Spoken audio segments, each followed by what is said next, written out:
सोचिए आप एयरपोर्ट पर पहुंचे और वहां जाकर आपको पता चले कि आपकी फ्लाइट कैंसिल हो चुकी है। ना कोई टिकट, ना सही इंफॉर्मेशन, बस इंतजार।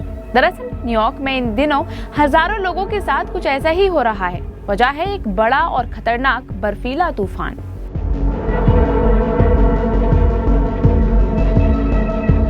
बता दें कि मंगलवार को अमेरिका के नॉर्थ ईस्ट हिस्से में आए तेज सर्दी के तूफान के कारण न्यूयॉर्क के 3 बड़े airport, John F Kennedy International Airport, LaGuardia Airport और नेवार्क लिबर्टी इंटरनेशनल एयरपोर्ट से आने जाने वाली 1300 से ज्यादा उड़ानें रद्द कर दी गईं।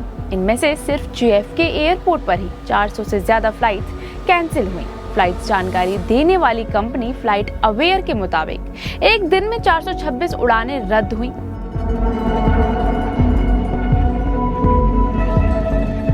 रविवार से ही न्यूयॉर्क सिटी, लॉन्ग आइलैंड और आसपास के इलाकों में भारी बर्फबारी शुरू हो गई थी। तेज हवाएं चली और कई जगह कोस्टल बाढ़ का खतरा भी बढ़ गया।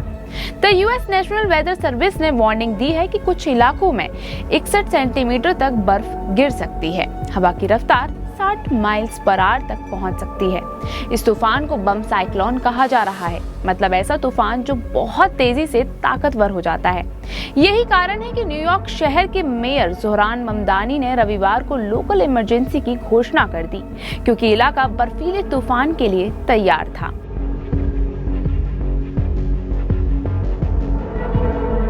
फॉक्स वेदर के अनुसार देरी और कैंसिलेशन बुधवार तक जारी रह सकते हैं। बड़ी एयरलाइंस ने यात्रियों को ज्यादा पैसे लिए बिना ही टिकट बदलने की फैसिलिटी दी है।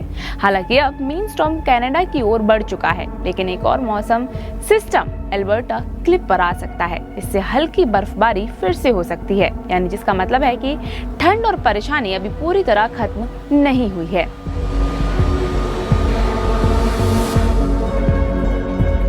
शहर में गैर जरूरी गाड़ियों पर लगी रोक को हटा दिया गया है। बर्फ हटाने का काम चल रहा है।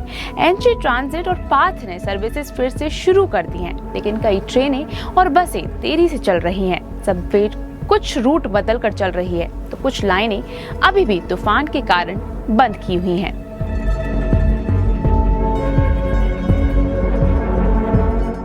भारी बर्फबारी के बाद अब न्यूयॉर्क सिटी के स्कूल दोबारा खुल रहे हैं। वहां के पेरेंट्स को सलाह दी गई है कि वे स्कूल के ऑफिशियल अपडेट्स देखते रहें। इसके अलावा मेट्रोपॉलिटन म्यूजियम ऑफ आर्ट और American museum of natural history जैसी जगहें दोबारा खुलने की तैयारी में हैं, लेकिन जैसे जू और न्यूयॉर्क एक्वेरियम अभी भी बंद है। एक तूफान ने पूरे शहर की रफ्तार रोक दी। 1300 से ज्यादा फ्लाइट्स रद्द, हजारों लोग परेशान और प्रशासन का वहां रह रहे लोगों से घर में रहने की अपील करना। न्यूयॉर्क सिटी जैसा शहर जो कभी नहीं सोता, वहां आज सन्नाटा, 1300 से ज्यादा रुकी हुई उड़ानें, खाली रनवे और इंतजार में खड़े हजारों यात्री। ये सब ये दिखाता है कि इंसान कितना भी आगे क्यों ना बढ़ जाए, लेकिन प्रकृति के नियमों के आगे उसे झुकना ही पड़ता है। यानी कि जिंदगी की रफ्तार कभी भी थम सकती है। आपका क्या कहना है इस पर, ये हमें कमेंट करके जरूर बताएं। ऐसी ही और भी देश और दुनिया से जुड़ी लेटेस्ट खबरों को जानने के लिए फॉलो और सब्सक्राइब करें इंस्टाफीड न्यूज को।